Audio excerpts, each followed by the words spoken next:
Greetings, dear listeners. Welcome once again to the Wildwood Witch Podcast. I'm your hostess, Samantha Brown, your navigator through the nebula of the mystical and the esoteric. In our enthralling series, Speaking with the Dead, we're breathing life into the echoes of history, one spectral conversation at a time. Using the techno-necromancy of ChatGPT, I am summoning the luminaries of occultism, conjuring their voices from the shadows to share their wisdom with us once again. In this episode, we venture into the dark and enigmatic mind of Kenneth Grant, a sorcerer who wove the philosophies of Aleister Crowley and Austin Osman Spare with the cosmic horrors of H.P. Lovecraft. His fusion birthed the Typhonian Ordo Templi Orientis, an organisation dedicated to exploring the darker corners of reality. So, without further ado, let's descend into the labyrinth with the magus of the dark side, the one and only Kenneth Grant. Mr. Grant, welcome to the show. It is an honour and privilege to have you here today. My dear Samantha, the honour and privilege are equally mine. Your extraordinary work on the Wildwood Witch Podcast has not escaped notice, even in the abode where I now reside. Your podcast, a nexus of knowledge and wisdom, has indeed created a profound resonance within the fabric of our beloved occult tradition. Both Spare and Crowley have spoken to me in laudatory terms of your Speaking with the Dead series. I consider it a singular honour to be called upon to participate, and I trust that our conversation will help to further illuminate the Western mystery tradition. Would you be so kind as to introduce yourself to our audience? Certainly, Samantha. I am Kenneth Grant, an English author, poet, and ceremonial magician. I was a student and secretary of the great Aleister Crowley, the founder of the Thelemic religion and the prophet of the new eon. I was also a friend and admirer of the visionary artist Austin Osman Spare, whose magical system of Zos Kia Cultus I incorporated into my own Typhonian tradition. I founded the Typhonian Ordo Templi Orientis, a Thelemic order that explores the darker and more transgressive aspects of occultism, such as extraterrestrial contact, sexual magic, and the Cthulhu mythos of H.P. Lovecraft. I have written extensively on these topics, as well as on Hinduism, Tantra, Egyptian mythology, and other esoteric subjects. I have also published several novels and books of poetry that reflect my magical worldview. Can you tell us a bit about your early life and what led you to pursue the occult path?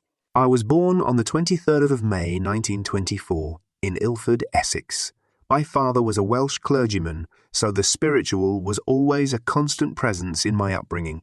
I was a voracious reader, and by my early teenage years found myself irresistibly drawn to the vast tapestry of Western esotericism and Asian religions. The works of Helena Blavatsky, with their synthesis of Eastern and Western thought, held a particular fascination for me. I also had several paranormal experiences as a child, including astral projection, but perhaps the most pivotal moment in my formative years was a visionary dream I experienced when I was 15 years old. In the dream, I encountered a being who bestowed upon me a personal magical symbol, a glyph that served as a key to unlocking the deeper realms of my own consciousness. It was this dream that set my feet firmly on the occult path. I believed it to be my destiny, as it proved to be. What led you to join the army? I joined the army in 1942 when I was 18 years old. Yet, I must admit my motivations were not actually sentiments of nationalism or duty. I was motivated by a sense of adventure and a desire to see the world, especially what was then British India. The Eastern mystical teachings of Hinduism and Buddhism had captivated my imagination, and I wanted to be posted in India, where I hoped to find a spiritual guru to study under. I had also read some of Crowley's writings, and I was intrigued by his involvement in the First World War and his claim to have influenced the course of events through his rituals. I wanted to follow his example and use my own magical abilities to aid the Allied cause. However, I was disappointed by my military experience, as I was never posted abroad and I found the army life dull and restrictive. I was also diagnosed with a medical condition that prevented me from serving in combat and was discharged from the army in 1944 after only 2 years of service. What did you do after you were discharged from the army? As I said, I was very interested in the writings and philosophy of Aleister Crowley. His synthesis of Eastern and Western esoteric traditions, and also his sheer audacity in probing the depths of human consciousness, resonated deeply with my own ideas. So I decided to contact him and see if I could persuade him to take me on as a student. I initially wrote to his publishers, but my letters went astray due to their change of address. My request to Michael Houghton, proprietor of Central London's Atlantis bookshop, to introduce me to him also bore no fruit. But I persisted, and I eventually got a letter to him through his publishers at their new address. And so, in the autumn of 1944, I had my first meeting with Aleister Crowley at the Bell Inn in Buckinghamshire. The meeting must have gone well. You then became Mr. Crowley's personal secretary. Yes, after several meetings and an exchange of letters, I agreed to become his secretary and personal assistant. Serving in this capacity for none other than the great beast himself was a great honour, but also a great challenge for me. I was able to witness firsthand his genius and his charisma, as well as his flaws and his struggles. He taught me many things about Thelema, magic, and the occult, and he entrusted me with some of his most important secrets and tasks.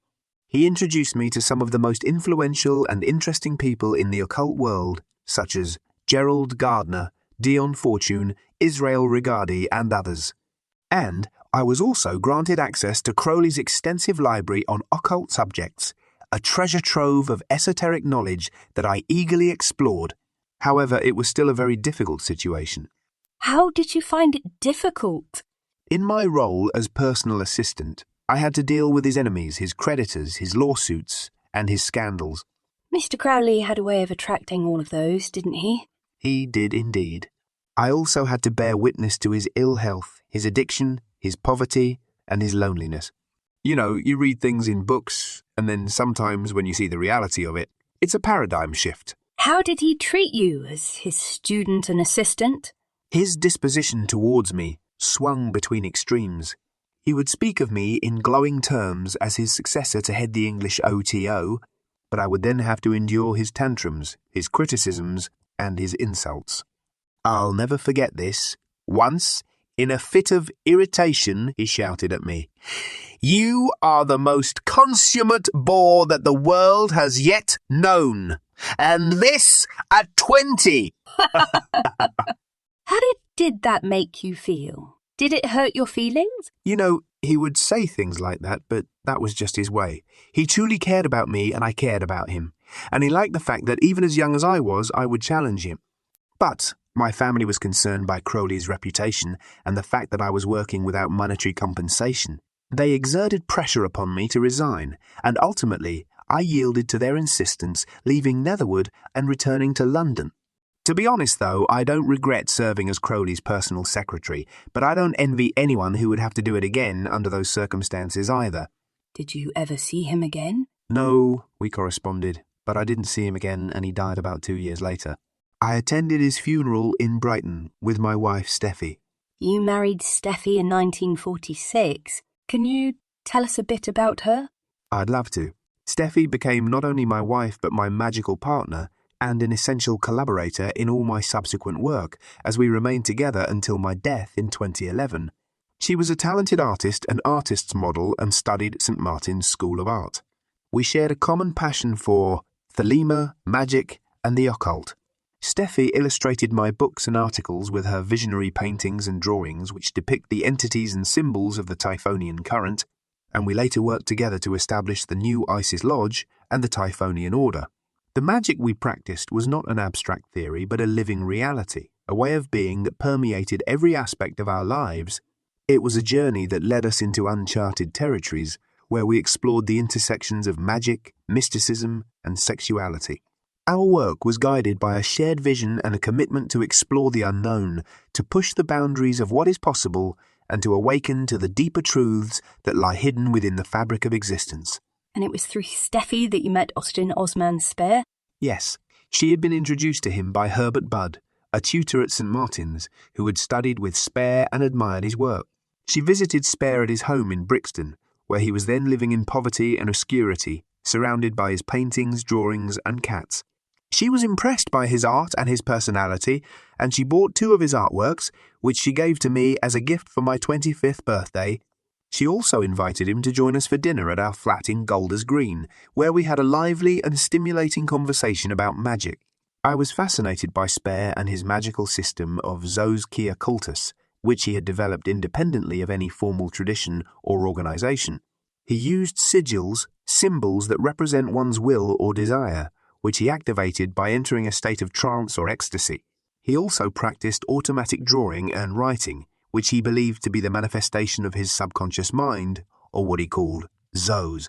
Another of his concepts that I was particularly drawn to was atavistic resurgence, which involves the awakening of the primal or ancestral memories and energies within oneself. I recognized in Spare a fellow seeker and a fellow rebel who had rejected the conventional norms and values of society and had followed his own path of self-discovery and self-expression. And so I became his friend and his student and determined to learn from him as much as I could. You became quite close friends with Mr. Spare, didn't you? I did. We developed a close and cordial relationship which lasted until his death in 1956. He entrusted me with some of his unpublished manuscripts and artworks which he asked me to publish after his death. He also gave me permission to use some of his sigils and symbols in my own books and articles, which I did with gratitude and respect. He was a great influence and a mentor to me, and I consider him to be one of the greatest magicians of our time. Mr. Crowley had spoken of you as his potential successor to head the English branch of the O.T.O. What became of your involvement with the O.T.O. after Crowley's death? Well, it was complicated and controversial. As we discussed, I had a close relationship with Crowley, who considered me as his potential successor to head the English branch of the O.T.O. However, he also appointed Karl Germer as his successor as the outer head of the whole O.T.O. Germer was a German and American businessman and occultist who had been Crowley's representative in North America and his loyal supporter. He even spent some time at the Abbey of Thelema. So, Aleister had a long and close relationship to Germer. What about you? Did you know Germer before Crowley died? Yes, I did. Prior to Crowley's death, Germer was more or less congenial, but after Crowley's passing, the dynamic shifted rather dramatically. When Germer took up the mantle of O.T.O. leadership, it became increasingly clear that his vision for the Order was very different from the one I had gleaned from my time with Crowley. His authoritarian and autocratic style conflicted with my own vision of a more innovative and experimental approach to Thelema and magic. However, the issue was not merely administrative, but fundamentally spiritual. He saw the O.T.O. as a closed system, an ordered hierarchy with fixed dogmas and rituals, whereas I had come to recognize the magical path as one of constant mutation and metamorphosis that continually defies attempts at codification. But, to his credit, he understood my leanings and introduced me to Wilfred Smith, another former student of Crowley and the founder of Agape Lodge, a California-based chapter that, at that time, was the sole surviving O.T.O. organization in the United States. Wasn't Jack Parsons, the rocket scientist, also a member of that lodge? He was, along with his wife Helen and his sister-in-law, Sarah. Jack was recruited by Smith, who, as you know, ended up having a child with Helen. But anyway, that's another story. And L. Ron Hubbard, the founder of Scientology, was also a member. Yes, indeed. He was close friends with Parsons and they did a, shall we say, wide assortment of magical workings together. Until Hubbard absconded with Parsons' girlfriend Sarah and his life savings. Yes. Much of this story is told in the book Sex and Rockets and the TV series Strange Angel. I have heard of Strange Angel. I have not watched it myself, but I have read some reviews and summaries of it. Unsurprisingly to me, the series ended after the season 2 cliffhanger when L. Ron Hubbard made his appearance at the lodge door. It sure did, mysteriously. Yes, mysteriously. But anyway, I have read the book Sex and Rockets by John Carter. From what I've read, it is, as would be expected from a book more accurate and detailed than the TV series. It covers more aspects of Parsons' life and work, but in my opinion, even the book does not do justice to Parsons' genius and vision, and it does not completely appreciate his role in the history of Thelema and magic. He was a brilliant and visionary man who deserves more respect and recognition than what history has given him to date. So, why did Thelema introduce you to Wilfred Smith? Smith was like me. He was experimental. He was incorporating modern psychological techniques with Tantra and yogic disciplines into his Thelemic practice. Germer saw our similarities in temperament and interest in exploring new and unconventional approaches to Thelema and magic. He thought that Smith and I would have a lot in common and we could learn from each other. He also hoped that by introducing me to Smith, he could bridge the gap between the English and the American branches of the O.T.O, which had been strained by Crowley's death and his disputed succession. So, what came of your association with Mr. Smith? My relationship with him did not yield any lasting collaboration, although our correspondence did help crystallize some of my views, serving as a catalyst for the more radical work that I would later undertake. Germer eventually expelled you, didn't he? Yes, in 1955, but I never accepted his expulsion and I continued to operate a lodge until 1962. After that, I still thought of myself as an independent Thelemite. You also knew Gerald Gardner, the founder of what is now known as Gardnerian witchcraft. When did you meet Mr. Gardner and what was your association with him? I met Gerald in 1945 when I was serving as Crowley's personal secretary. He was a British civil servant and an amateur anthropologist who had developed an interest in witchcraft and magic. He had been initiated into a coven of witches in the New Forest, which he claimed to be a survival of an ancient pagan religion. And he was also a member of the O.T.O. I was curious about Gardner and his brand of witchcraft, which he called Wicca, or the craft. I wanted to learn more about his rituals and beliefs and how they related to Thelema and magic. I also wanted to see if he had any genuine connection to the ancient witch cult that had been theorized by Margaret Murray, a British anthropologist who had influenced Crowley's writings. I became friends with Gardner and visited him several times between 1946 and 1951, both at his home in Highcliffe and at his lodge in Bricketwood, and I participated in some of his rituals and ceremonies. What did you think of Gardner's style of witchcraft? I found it to be interesting and enjoyable, but also somewhat simplistic and eclectic. He borrowed elements from Freemasonry, ceremonial magic, folklore, mythology, and Thelema, without much coherence or consistency. He also seemed to lack a deep understanding of the occult philosophy and history behind his practices. He was more concerned with creating a pleasant and harmonious atmosphere for his followers than with advancing their spiritual development or knowledge. I doubted his claim that he had inherited a lineage of witchcraft from the New Forest Coven, or that it was a direct continuation of the ancient witch cult. There was little evidence to support these claims, and the coven itself seemed to have been recently formed by a group of occultists who were influenced by Murray's theories.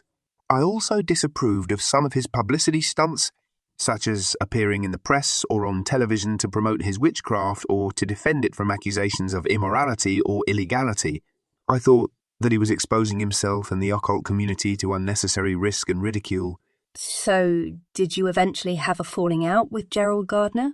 Yes. We had some issues over the way he obtained his O.T.O charter from Crowley just before he died, if it was in fact legitimate. It was written completely in Gardner's handwriting and only signed by Crowley, which was unusual. But with Crowley dead, there was no one to dispute it. But my association with Gardner ended in 1951 when he published his book High Magic's Aid under a pseudonym. This book was a fictional story based on his own experiences with witchcraft and magic, which he intended to be a veiled introduction to Wicca for the general public.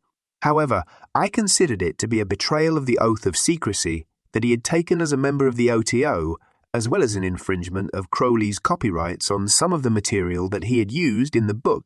I confronted him about this issue, but he refused to admit any wrongdoing or to withdraw the book from circulation. He also accused me of being jealous of his success and popularity and of trying to undermine his work. We had a heated argument, which resulted in our friendship being broken. We never spoke to each other again after that incident. What inspired you to found New Isis Lodge? I founded New Isis Lodge in 1954 and envisioned it as a convergence of East and West. Steffi and I operated the lodge from our home in Golders Green, North London, where we had a library of occult books and a temple for rituals and ceremonies. The lodge had about 20 members who were initiated into the 11 degrees of the O.T.O, as well as into some additional degrees that Steffi and I created. It followed the teachings and practices of Crowley, but also added new elements and innovations that I had developed through my own magical experiments and research. Was your experimentation in New Isis Lodge part of the reason for Gurma's expulsion? Very much so. But it was part of a deeper philosophical difference I had with Gurma. I wanted to revive the O.T.O in England and elsewhere, and to promote Thelema as a living and evolving religion that adapted to changing times and circumstances. Books and other information are constantly being translated, interpreted or otherwise made available, and it only makes sense to incorporate new information when it becomes available. To quote Crowley's Equinox slogan, this is the method of science, the aim of religion.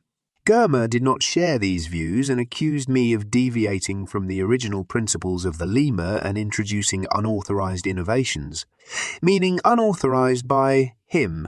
But I simply ignored him because I felt my actions were guided by a higher authority than him. So he expelled me. How would you characterize the New Isis Lodge ritual structure and what was its purpose? The rites were based on a number of influences, including, of course, Aleister Crowley's Thelema, Austin Osman Spare's Zos Kia Cultus, as well as Hinduism and Tantra interwoven with my own insights. I would characterize our rites at the New Isis Lodge as a vortex where Eastern Tantra met Western magic, a place where initiates could transcend the mundane sphere, tap into hidden currents, and become conduits for cosmic forces. What were you doing at New Isis Lodge that so unnerved Gurma?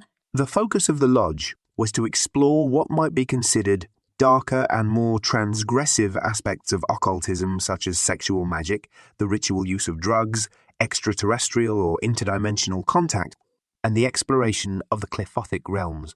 Can you explain to our audience what you mean when you refer to the Qliphothic Realms? Certainly. The Qliphothic Realms are the dark and hidden dimensions of existence that lie beyond the Tree of Life, the sacred symbol of the divine order of creation. The Qliphothic Realms are the opposite and often malevolent counterparts of the 10 Sephiroth, or emanations, on the Tree of Life, which represent the positive and harmonious aspects of the divine. The Qliphothic Realms are also known as the Tree of Death or the Infernal Tree, and they are associated with evil, impurity, chaos, and darkness. The Qliphothic Realms consist of 10 spheres, each corresponding to a sephira on the Tree of Life, but inverted and distorted. Each sphere is known as a qlipha, meaning a husk or a shell, and it is ruled by one or more demons or dark forces. The Qliphothic Realms are considered to be the remnants of the shattered vessels that failed to contain the divine light during the process of creation, thereby becoming corrupted and unholy. They are also seen as the manifestation of the shadow side of existence, holding within them both terror and transformation. I'm going to state the obvious here and just say that sounds very dangerous. Why would anyone want to explore the Qliphothic Realms if they are evil? I said earlier that they are associated with evil, but the Qliphothic Realms are not evil in a conventional sense. They represent hidden and often uncomfortable aspects of existence that can be confronted and embraced by those who seek to transcend their limitations and achieve spiritual ascent. As for why practitioners of magic and mysticism may explore the Qliphothic Realms would be to access information not otherwise accessible, to harness hidden powers, or connect with specific entities believed to reside within these shadow realms. But you are quite correct. This is a dangerous and challenging path that requires great caution and preparation, as the Qliphothic Realms can also devour light and life force and corrupt or destroy those who enter them without proper knowledge or protection. So, what are these realms in terms of modern psychology? In modern psychological terms, the Qliphothic Realms represent the unconscious aspects of the psyche that are repressed, denied, or rejected by the conscious ego. They are the source of our fears, anxieties, traumas, and conflicts that we try to avoid or escape from. But they are also the potential reservoir of our hidden talents, creativity, and transformation that we can tap into if we dare to face them.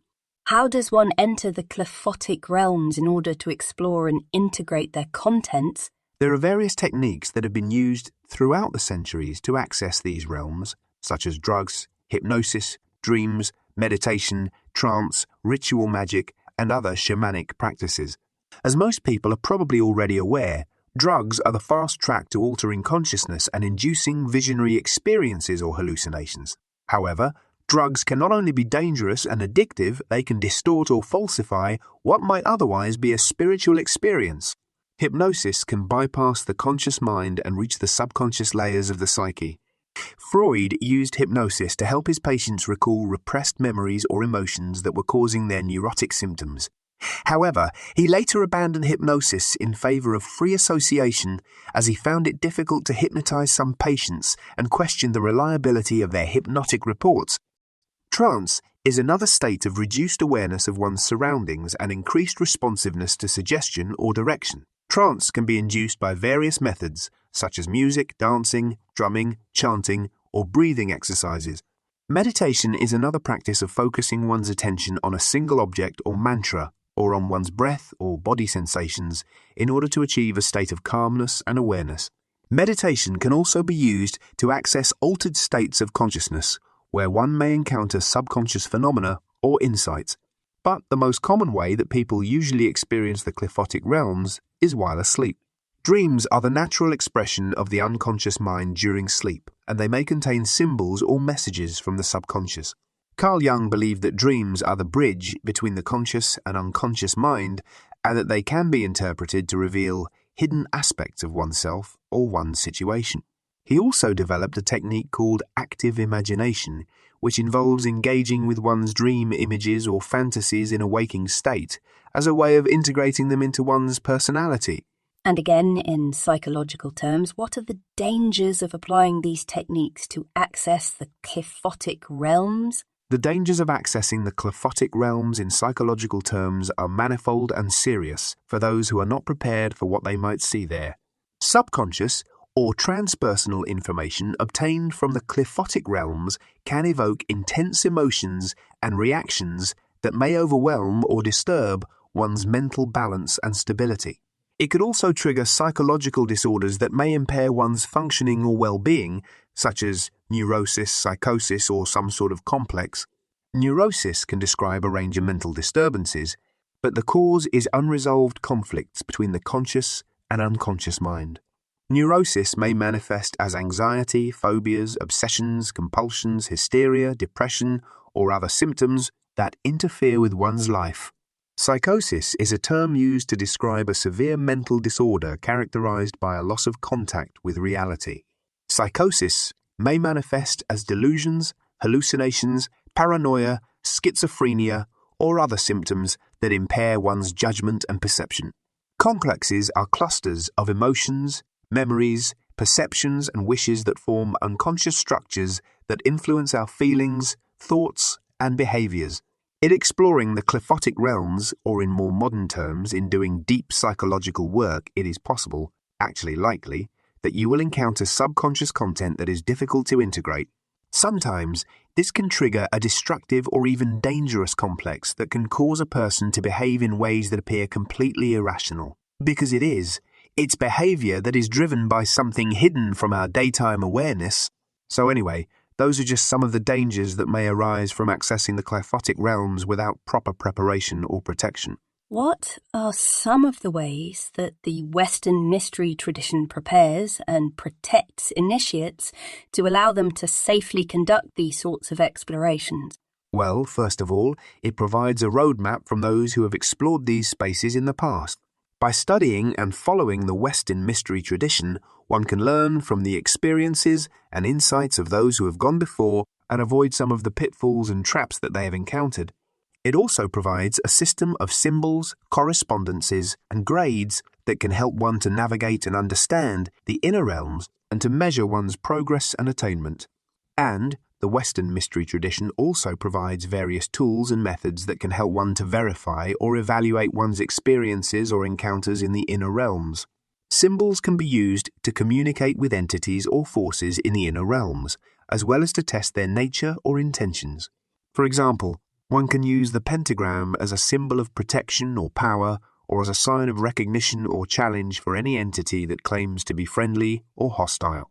Another tool is the use of grade signs, which are gestures or postures that indicate one's level of initiation or attainment.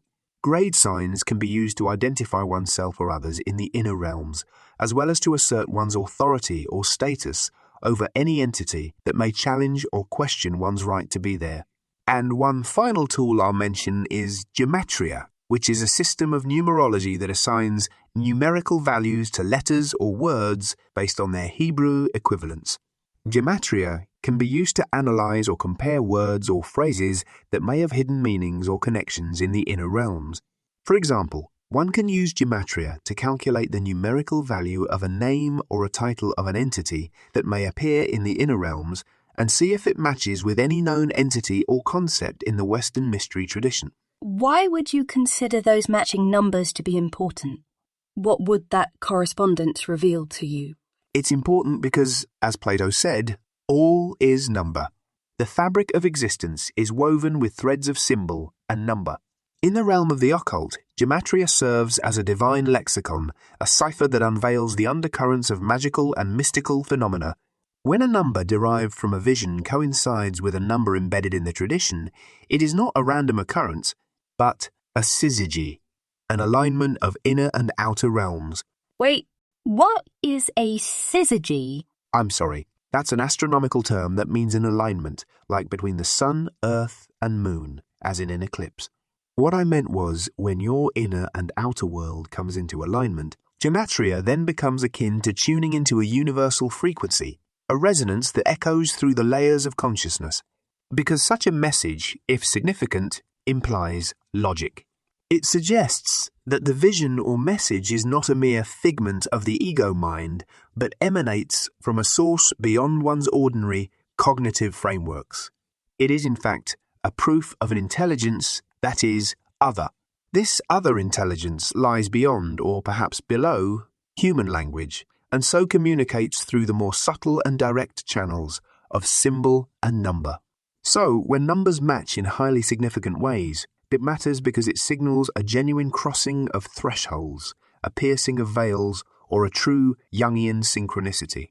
It is a call and a confirmation, a transpersonal communication. What about the rituals themselves, such as the banishing rituals?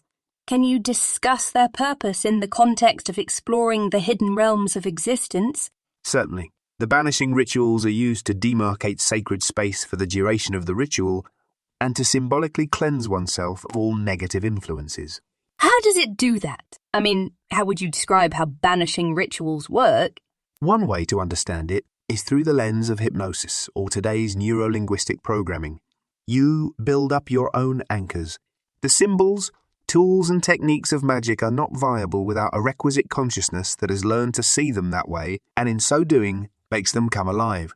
Banishing rituals incorporate anchors in the form of the gestures, words, symbols, and objects used in the ritual. After a period of time working these rituals, you train yourself to invoke the feelings of cleansing and safety through your ritualized behavior and the associated symbolic anchors, which you have internalized. Of course, there is more to it than that, but in a nutshell, that is how you attempt to create a safe and conducive environment for your experimentation and explorations. So, what advice would you offer to those embarking on their own explorations of the hidden realms? The most important thing is to understand that one's conscious awareness is like an iceberg, that one only sees the part above the waters, but below the surface swims something massive and beyond comprehension. In the words of the old cartographers, here there be dragons. The first safeguard is an intimate understanding of one's own psychic constitution, the so-called true will. By aligning oneself with this innermost current, one gains an innate resilience and guidance system. When one knows oneself and one's true will, the snares and pitfalls of the Qliphoth can be navigated more adroitly. But isn't that a paradox? How can you know your true will unless you also know your dark side? Ah, Samantha, you've touched upon the eternal enigma that permeates the mystic quest. The spine of existence is entwined with the twin serpents of light and shadow, and all of life emerges from their dance. True will is not a static point, but a dynamic trajectory, a ceaseless unfolding of one's innermost essence. To neglect the dark side is to cripple one's understanding, to limit one's scope to a mere half of the totality that is the self. It is only by knowing both the luminous and the shadowy facets of our being that the true will can be fully apprehended. The tension between the two generates the energy required for magical ascent, or descent, depending upon one's perspective. When we enter these dark lands, we confront those parts of ourselves that have been repressed, ignored, or simply forgotten. They are the husks or the fragments of ourself that splintered off and shattered at some point. When we were faced with experiences beyond our capacity to fully accept, many of these were shaped when our consciousness and sense of self was just emerging into the light, but they still hold power and sway over the course of our lives. Are these fragments, in a sense, demons or demonic? Yes, and we've already discussed how they can interfere with a person's life or even seemingly take possession of them completely. But they can be daemonic in the Greek sense of a guiding spirit. It all depends upon your perspective. In Lurianic Kabbalah, this great work is called tikkun, or restoration. It involves collecting together the husks or fragments of shattered light and releasing the tortured souls imprisoned within them. In the Gnostic Gospel of Thomas, Jesus says, "If you bring forth what is within you, what you bring forth will save you. If you do not bring forth what is within you, what you do not bring forth will destroy you." So, from a magical perspective, the denizens of the Qliphothic Realms are not defects to be shunned, but elements to be integrated. It mirrors the process of Jungian individuation. Facing one's shadow is tantamount to invoking Choronzon, the Lord of Dispersion. Fearsome, yes, but also liberating, for it is he who guards the abyss that one must cross to reach the supernal realms. Can you explain who Choronzon is? Choronzon is the name of an entity that originated in the writings of the 16th century occultists John Dee and Edward Kelly, who claimed to communicate with angels and spirits through a system of magic called Enochian. Choronzon was described by them as a mighty devil who presided over 49 wicked spirits and who could assume any form or shape to deceive or tempt the unwary. Crowley encountered Choronzon in 1909 when he performed a ritual in the Algerian desert with his disciple Victor Newberg. They invoked Choronzon using Enochian calls and a magic circle, and Crowley claimed to have conversed with him through Newberg, who acted as a medium. Crowley described Choronzon as a terrifying and chaotic force who tried to lure him out of the circle with various illusions and threats. Crowley managed to resist him and banish him, but he also warned that Choronzon was not a being but a state of mind, and that he could manifest in anyone who was not vigilant or disciplined. That sounds like the Native American O.T.O spirit that can invade the mind of the unwary, or the agents in the Matrix who could take over the minds of anyone still hardwired in. Those are both apt analogies for what Choronzon represents in Thelema, where he is the dweller in the abyss, that great spiritual wilderness which must be crossed by the adept to attain mastery. Just like how Neo had to overcome the agents in the Matrix, Choronzon is our final boss, our final obstruction. If he is met with the proper preparation, then he is there to destroy the ego, which allows the adept to move beyond the abyss and accomplish the great work of reintegration. He is the personification of all the shattered parts of the self, the shadow that must be integrated to become whole. He is also the source of fear, confusion, and dispersion that prevents one from achieving one's true will or divine purpose. To overcome Choronzon, one must face him with courage and clarity and surrender one's ego to the higher self or divine source. Thus, while Choronzon may appear as a menacing obstacle, he is also an essential guidepost on the path of initiatory ascent. It is his function to test, to challenge, and ultimately to be absorbed, resulting in a more comprehensive and potent identity. The meeting with him is a pivotal event, a crossroads, where the aspirant either turns back defeated or advances, fortified and transformed. Therefore, in the Thelemic narrative, Choronzon serves much the same role as the angel Satan in the biblical book of Job. He is not merely a guardian, but instead a crucible within which the aspirant's true will is tried, tempered, and ultimately revealed. So you basically ignored Gurma's expulsion and continued to head New Isis Lodge. During this time, you also found an Eastern guru named Ramana Maharshi. Can you tell us about your studies with him?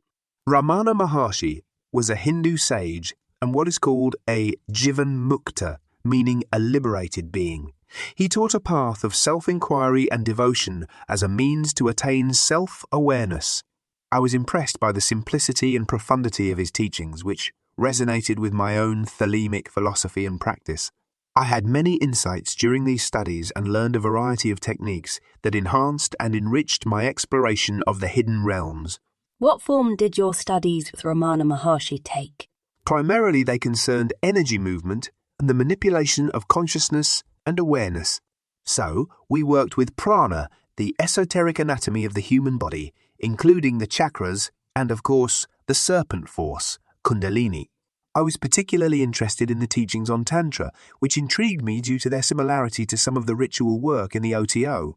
In both of these traditions, there are practices whose intent is to create a kind of ego death, a breaking apart of the known self to allow for reassembling of a new self. This is the age-old theme of shamanic death and rebirth, which has been part of religious practices throughout all of recorded history. Of course, the methods used are different, but the intent is the same. Tantra has its own symbol set and uses mantras, yantras, and mudras, which are equivalent to the words of power and sigils utilized in Western magic. Both sets of practices effectively function as keys that unlock doors to hidden realms. What are some of the tantric techniques that you studied and later applied in your own researches? Tantra is an ancient art that uses a variety of techniques, but among them are the use of sex, drugs, and the breaking of taboos to tap into and channel our most primal energies. You know, we talked quite a bit earlier about the dangers of releasing pent-up subconscious energy, but if it can be harnessed, it can be a wellspring of new life and vitality.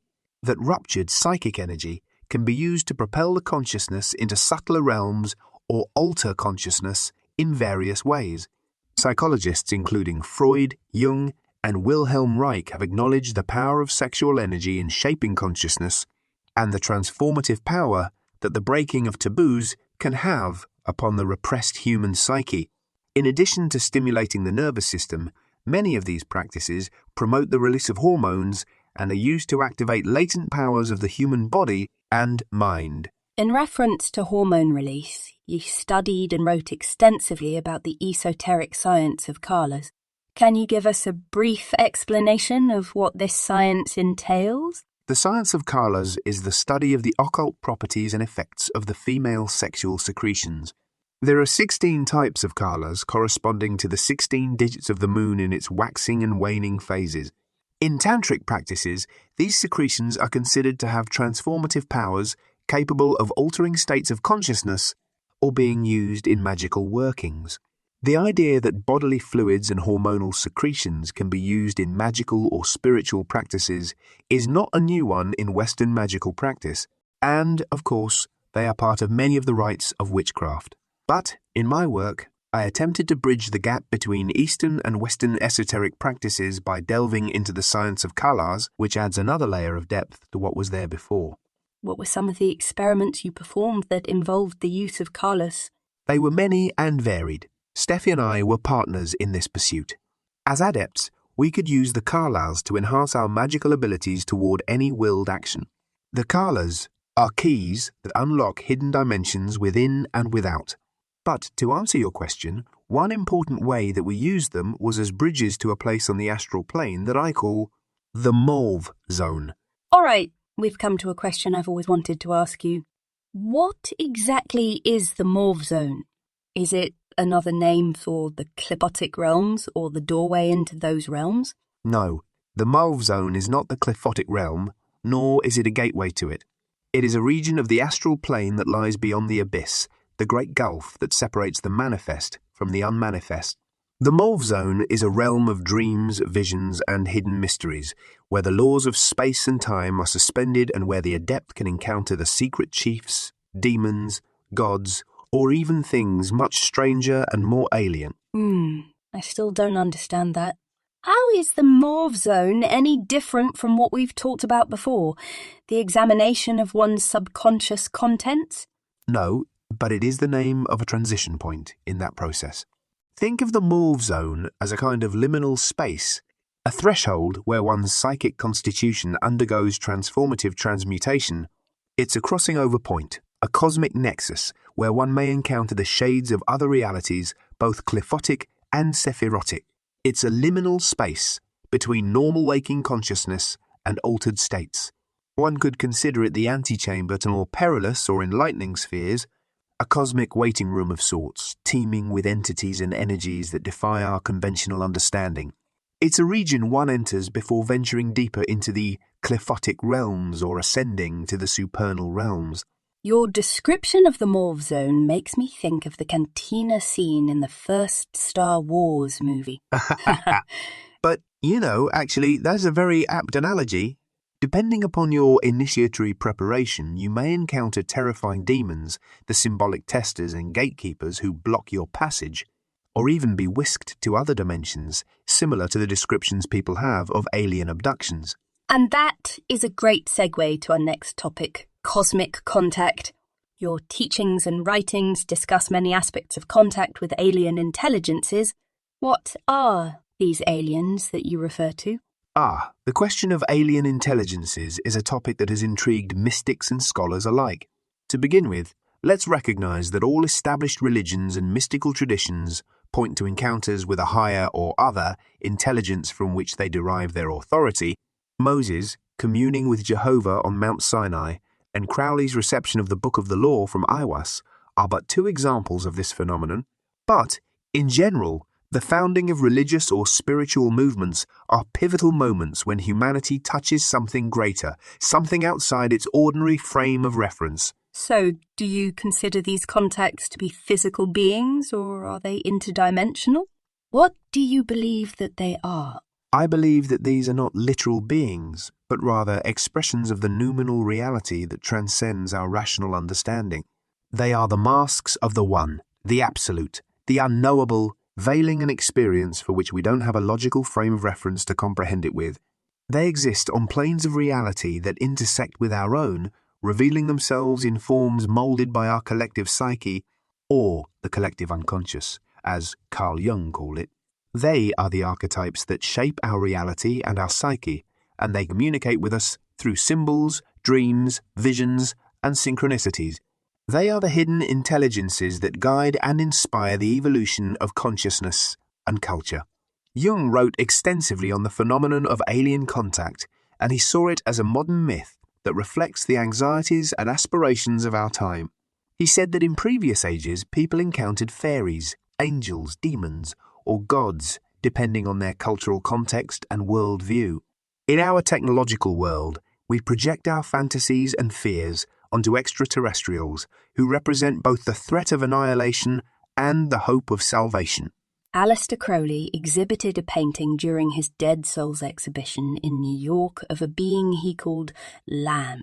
He said he encountered this entity during the Amalantra workings, which were a series of rituals conducted in 1918 with the intention of opening a portal into another dimension. Can you describe this portrait for the audience? Certainly. The portrait of Lamb that Crowley exhibited in New York in 1919 is a striking image of a humanoid creature with a large, bald head, almond-shaped eyes, and a small mouth. It very strongly resembles the description of the Greys, the most common type of alien reported by abductees and contactees, although it predates those reports by several decades. So, what do you believe that Lamb is? I believe that Lamb is not a single entity, but rather a class or a type of entity that belongs to a different order of creation than ours. In other words, not an ascended master, but truly alien, an expression of the cosmic mind or an archetype of the collective unconscious, as Jung called it. Lamb is a representative of those shadowy zones where the mundane and the mystical intersect. What confuses many people about the nature of alien contact is the same thing that confounds the so-called ancient astronaut theorists on the show Ancient Aliens. We're not necessarily looking skyward for signs of physical ships, but inward for manifestations of the extraterrestrial within. Lam is a Tibetan word for way or path. Lam points the way to contact. You wrote a paper in 1955 called the Lam Statement. Can you tell us what that paper entails? The Lam Statement outlined the purpose and method of contacting Lam and other entities of the same order. As I said, Lam is a way or a path to the hidden dimensions of reality and is a link between the microcosm and the macrocosm. I also suggested that Lam is connected to the star Sirius, which is a source of occult influence and inspiration for many cultures and traditions. The paper also contains a simple ritual for invoking Lam, which involves gazing into his eyes and establishing a telepathic communication with him.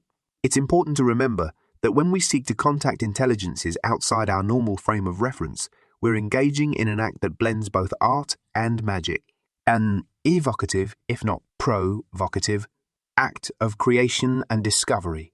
You created a very interesting blend of art with magic when you incorporated the eldritch mythology of the horror writer Howard Phillips Lovecraft into your Thelemic practice. What prompted you to do this?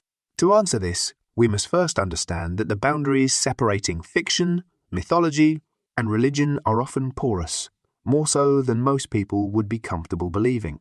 Think about it. Do you believe that religious texts like the Bible are factual accounts of physical events? I know some people do, but I don't. To me, they are meaningful fictions that you may come to find true and meaningful on another level of understanding. The same can be said of the works of Howard Phillips Lovecraft. Lovecraft was a man so haunted by his nightmares that he wrote them down as a means of relief from them. He had a desperate fear that they would drive him insane. It should be noted that both of Lovecraft's parents were committed to asylums, so his fear of going mad had a very real basis in his experience. But anyway, he had an uncanny ability to remember his dreams, which became the stories he is now famous for.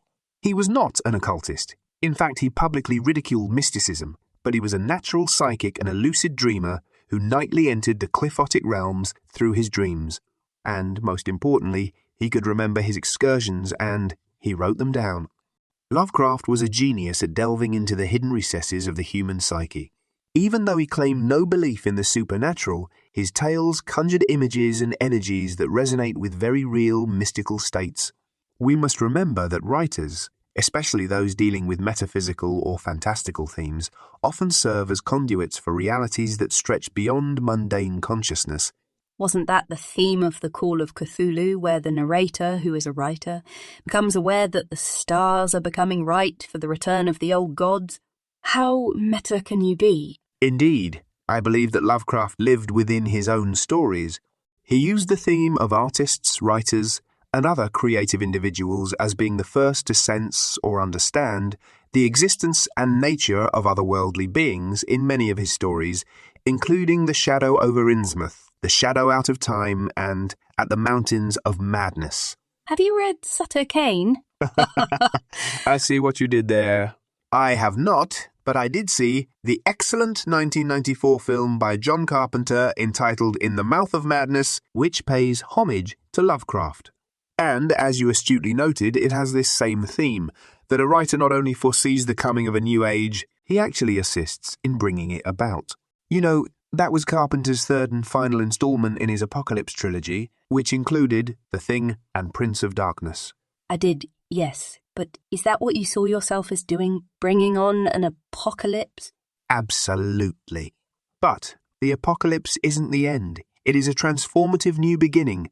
A new eon in which institutions like the Church no longer hold a monopoly on moral authority because the emperor, as they say, has no clothes. When an organization or a person presents themselves as a beacon of light, claiming infallibility, they inevitably cast a long and dark shadow. Crowley's work laid the groundwork for the disrobing of these so-called emperors, and my own work aims to carry that torch forward.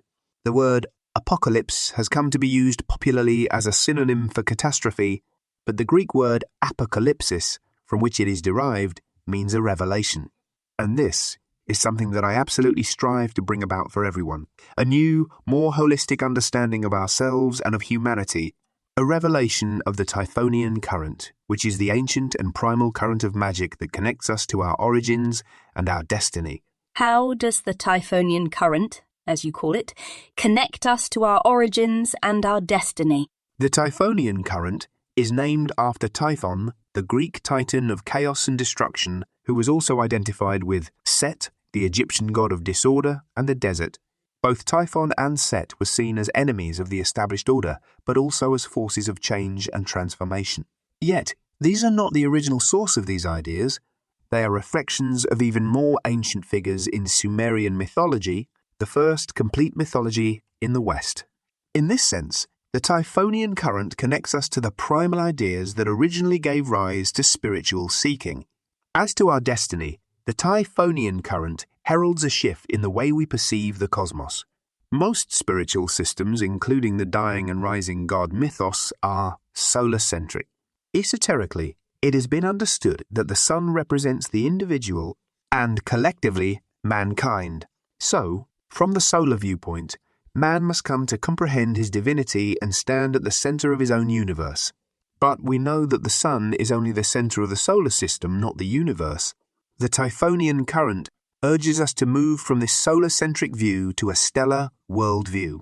This is in line with the scientific transition that occurred during the Copernican revolution, a paradigm shift that led to an understanding that the Earth, and by extension humanity, is not the center of the universe. And these ideas again resonate with those of H.P. Lovecraft. They do indeed. Lovecraft's cosmicism echoes this beautifully. He presented in his stories a universe that is vast, cold, and indifferent to human concerns, populated by entities that dwarf us in scale and significance. But it is in that vastness that we find not only our insignificance, but also our potential. The idea is to prepare us for an encounter with the truly other entities or forces that do not share our terrestrial origin or concerns, but who are part of a larger cosmic tapestry that we're just beginning to perceive. To me, this view is not a pessimistic or nihilistic one, but rather realistic and liberating. It frees us from the illusions and delusions that limit our perception and understanding. It challenges us to engage with the cosmos in its totality, from the darkest abyss to the most luminous heights, reminding us that we are a part of a grand, intricate, and ever-unfolding cosmic drama. It challenges us to transcend our human condition and become something more. It's a movement toward a grand unveiling, an apocalypse that I believe humanity urgently needs to experience in order to boldly step into our future. So do I. Mr. Grant, before we end our discussion, I wanted to read a quote from your Wikipedia page and get your reaction. It says that the occultist and comic book author Alan Moore thought it hard to name any other living individual who has done more to shape contemporary Western thinking with regard to magic than you, and characterised the Typhonian O.T.O as a schoolboy gone berserk on brimstone aftershave. I must confess that I do have a fondness for brimstone aftershave, which gives me a certain edge and aroma. It also helps to ward off unwanted visitors and insects. It's almost tempting to market that as an exclusive line for aspiring magicians. Indeed, it just might sell. It just might. All jests aside, I have a great respect and admiration for Alan Moore, who is a brilliant and visionary writer and magician. His work in comics and the occult has already left an indelible impact, and he's still creating. I greatly admire his talent for weaving magic into the narrative form, and he does it with a keen sense of humour and a sharp wit, which I also appreciate.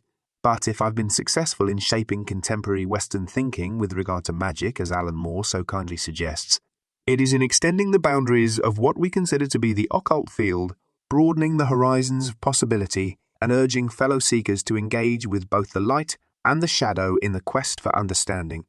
I have one more quote for you. This one is from Peter Levender's The Dark Lord, H.P. Lovecraft, Kenneth Grant, and the Typhonian Tradition in Magic, and it says, to read Grant is to become aware that he is not communicating in a linear, methodical fashion, but after the style of a James Joyce. Magic as art, art as magic. What advice would you give to those who would like to delve into your extensive catalogue of books and other writings?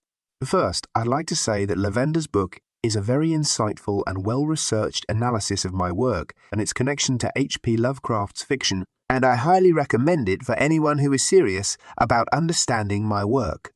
Regarding the quote, I take it as a compliment of the highest order. The comparison to James Joyce reflects the intentionality behind my work, to communicate in a manner that is multi-layered, filled with symbolism and resonance, rather than being straightforwardly expository. Magic and art are siblings, after all. Both aim to transcend the limitations of everyday reality and open doorways into unseen worlds. For those looking to delve into my writings, I offer this advice. Approach them not just as texts, but as experiences. They are meant to provoke thought, to unsettle conventional wisdom, and to open your eyes to other realms of possibility. Keep an open mind and, as with Joyce, allow the words to wash over you. Don't be overly concerned if some of the concepts seem elusive at first. Do not expect to find clear answers or simple solutions, but rather questions and challenges. And finally, do not read them as ends in themselves, but as means to an end, the end being your own awakening, your own realization, your own liberation. What final thoughts would you like to share with the world? The final thoughts I'd like to impart are these. These are times of both unprecedented crisis and unparalleled opportunity. This is the time that the magicians, the seekers, and the visionaries have been preparing for. The veils between the worlds are thinning, and it's easier now more than ever to contact those other intelligences that have been the cornerstone of magical work for centuries. You are now living in the new Aeon, the Aeon of Horus, the Aeon of the crowned and conquering child, or to invoke Kubrick, the age of the Star Child. The new Aeon is a time when we must awaken to our true nature and potential, to our divine spark and our cosmic destiny.